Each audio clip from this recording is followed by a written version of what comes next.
আপনারা সবাই জানেন যে মালয়েশিয়ায় প্রতিদিন নাকি বৃষ্টি হয়, তো এই বছর মালয়েশিয়ায় অনাবৃষ্টিতে ভুগছে, মানে নদী নালা খাল বিল সব শুকিয়ে গিয়েছে। আর যে তাপমাত্রা, আমরা তো প্রবাসী, শুনছি নাকি 40-এর উপরে তাপমাত্রা উঠে পড়বে, তারপরে আমাদের কিছু করার নেই।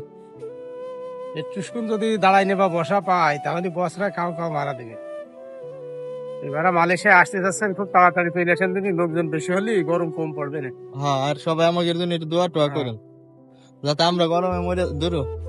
কারণ এখানে কিছুই করার নেই, বড় অসহায় প্রবাস মানেই অসহায়। একটা মানুষ গামতি যদি গামতি সবচেয়ে অসহায় হয় যখন দেশে প্রবাস আসে দেশে তখন। চাইছে এই যে আত্মা কি অবস্থা, কালা হয়ে গেছে একবারে, মানে অবস্থাটাই খারাপ। মানে এ হচ্ছে বিদেশ, এ হচ্ছে মালয়েশিয়া, এ হচ্ছে প্রবাস জীবন। ঠিক আছে। মানে মানুষ মনে করে যে বাইরে যাওয়া মানে শুয়ে বসে টাকা পায়। আসলে কতটা পরিশ্রম, কতটা কষ্ট যে টাকা পয়সা ইনকাম করা, যে কাজ করে, যে কষ্ট করে, সে একমাত্র বোঝে। আসলে এই যে পরিবারের জন্য, আপন মানুষদের জন্য কত পরিশ্রম, কত কষ্ট।